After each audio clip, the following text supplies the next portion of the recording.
Hello, children. This is one of the most important and moving portions in the Torah. Moshe prays and pleads with God to let him enter the land of Israel. Why does Moshe ask for mercy and not for justice? After all, he does so many good things for the Jewish people. The sages teach us that the righteous always ask for mercy, not for merit. They know that everything is kindness from God. Moshe did not say to God, "I deserve it," but rather, "Please, grant it to me as a free gift." Moshe says to God, "I have begun to see how great and mighty you are. I want to see more." And what does Moshe ask for? Moshe wants to see the Holy Land of Israel. He wants to see Jerusalem and the magnificent Lebanon. But what is God's answer? "Enough for you. Do not speak to me any more about this matter." That's enough for you. Do not continue to ask about this. I'll tell you that Moshe prayed to God 515 prayers. If so, why did God tell him to stop praying? Because if Moshe, our teacher, had prayed one more prayer, God would have accepted his prayers and would have had to let him enter the land. Let me remind you why God did not let Moshe enter the land.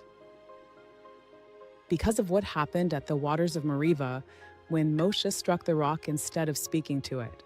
God, who is all-merciful, tells Moshe to go up to the top of the peak and look, lift your eyes westward, northward, southward, and eastward, and see the land of Israel, for you will not be able to enter it.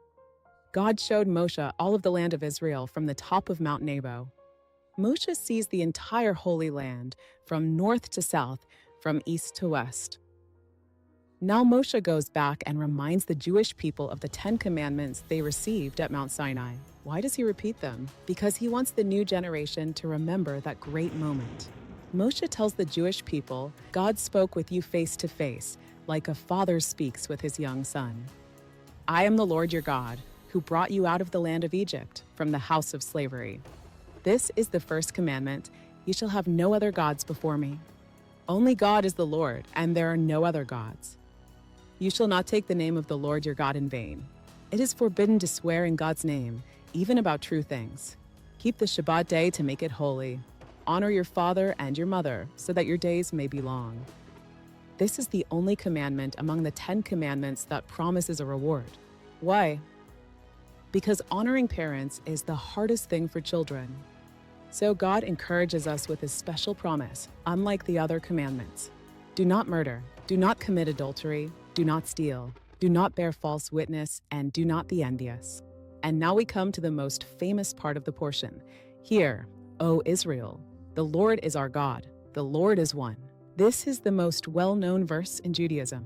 What does Shema mean? It doesn't just mean to listen with your ears, but to understand, accept, and put it into practice.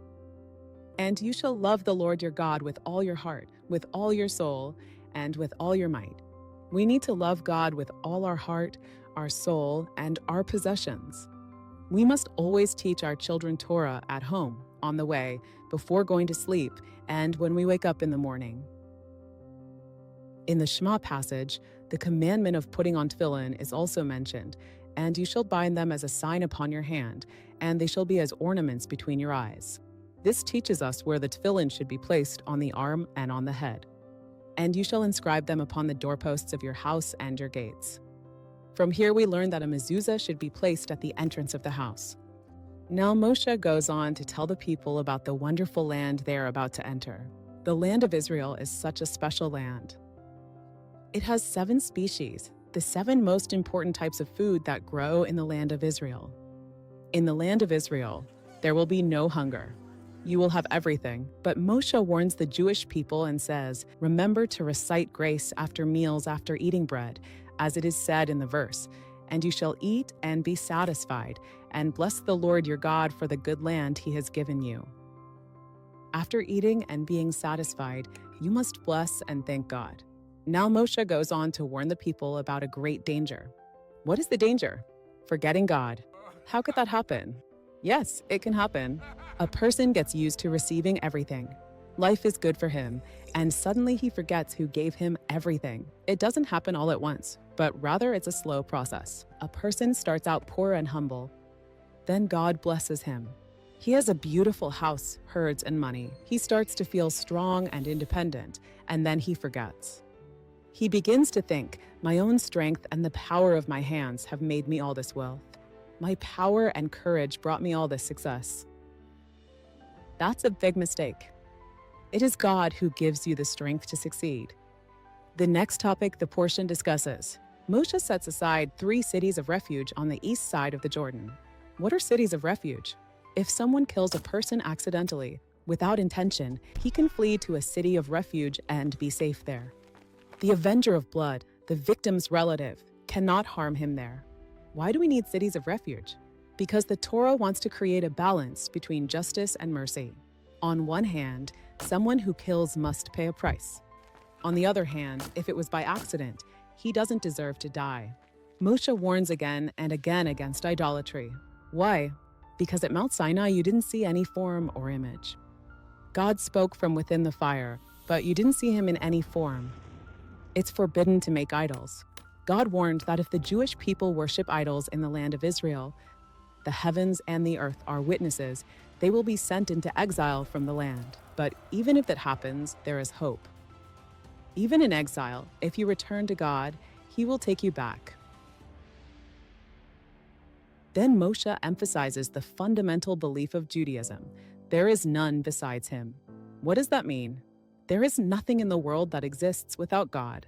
Everything depends on him. The Jewish people were privileged to have a unique experience that no other nation had, to hear the voice of God directly. Moshe passed on the most important messages to the people before entering the land of Israel. He knew he will not be going with them, so he makes sure they remember the most important foundations of Jewish faith. But there's more. What does Moshe tell the people, and how are his words received? We will tell you in the next